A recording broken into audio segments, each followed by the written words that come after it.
আজকে আমাদের পুকুরে কলা গাছ দিয়ে একটা ভিয়া বানিয়েছি। বাঁশের তৈরি সুন্দর ঘাটটাতে বসে বসে আমি ভাবছিলাম, ইস যদি পুরো পুকুরটাতে আমি ভেসে বেড়াতে পারতাম তাহলে কতই না ভালো লাগতো। ছোটবেলায় দাদুর সাথে এভাবে কত কলা গাছ দিয়ে ভেলা বানিয়েছি, আর বিকালের সময় ভেলাতে করে পুরো পুকুরটা ঘুরে বেড়াতাম। তো চলেন কলা গাছ দিয়ে এই ভেলাটা আমরা কিভাবে বানিয়েছি সেটাই দেখাই আজকের ভিডিওতে। আসসালামু আলাইকুম, কি অবস্থা সবার? সবাই কেমন আছেন? গতকাল পানিতে মাছ ধরে আমার ঠান্ডা লেগে গিয়েছে, মানে প্রায় জ্বর আসে এমন একটা অবস্থা। তো তারপর আজকে প্ল্যান করে রেখেছি যে কলা গাছ দিয়ে আমরা ভেলা বানাবো। আমাদের এখানে অবশ্যই এটাকে ভিয়া বলা হয়। তো মোটামুটি অনেকগুলো কলা গাছ এখানে আছে, কারণ আজকের ভেলাটা আমরা ডাবল লেয়ার করে বানাবো। এতে করে ভেলাতে অনেকজন একসাথে বসাও যাবে আর একটুও পানি উঠবে না। আর এই কলা গাছগুলো তো অনেক বেশি ভারী হয়, তাই একেবারে পানিতে নামিয়ে ভেলাটা বানানো হয়। তবে আমার যেহেতু ঠান্ডা লেগেছে তাই উপরেই আমি আর কাকা মিলে বানাবো, আর বানানো শেষে একবারে পানিতে নামাবো। তো এখানে আমাদের শক্ত দেখে বাঁশের কয়েকটা কুঞ্চি লাগবে, আর মাপ অনুযায়ী কুঞ্চিটা কেটে নিয়েছি। এখন কলা গাছের মাঝখান দিয়ে এভাবে ঢুকিয়ে নিতে হবে, মানে একটার সাথে একটা জয়েন্ট দিতে হবে। আর এইভাবেই প্রথম পার্ট আমাদের বানানো শেষ। সাথে কলা গাছগুলো একটু সাইজ করে কেটে নিয়েছি।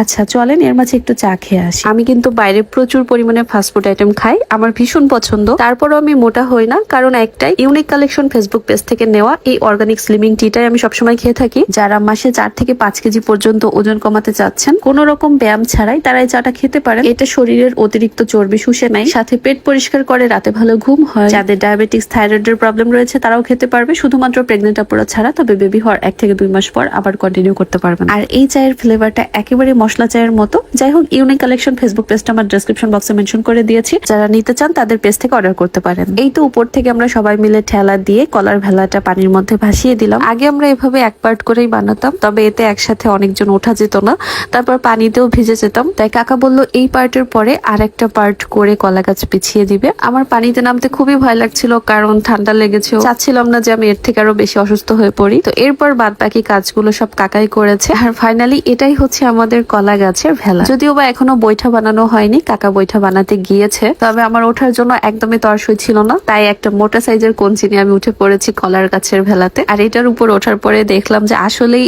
একটুও পানি উঠছে না। সারাদিন পুকুরের মধ্যে ঘুরলেও একটুও ভেজার কোনো চান্স নেই। আর এত বেশি পুকুর পাড়ে বাতাস হয় আমাদের, বাতাসের বিপরীত দিকে যাচ্ছি, তাই মানে সামনের দিকে এগোতে একটু কষ্টই হচ্ছিল। আজ কতদিন পর এই কলা গাছের ভেলাতে উঠলাম, ভীষণই ভালো লাগছিল, আর ছোটবেলার কথাও মনে পড়ছিল। এখন মন যখন চাইবে তখন পুরো পুকুরে এভাবে ভেসে বেড়াতে পারবো, আবার এটাতে করে মাঝখানে গিয়ে মাছও মারা যাবে। তো মোটামুটি বেশ খানিকক্ষণ ঘোরাঘুরির পর এখন আমি চলে আসছি ঘাটের কাছে। তো এসেই দেখি কাকার বৈঠা বানানো শেষ। আর কত সুন্দর করে একটা বৈঠাও বানিয়ে এনেছে কাকা।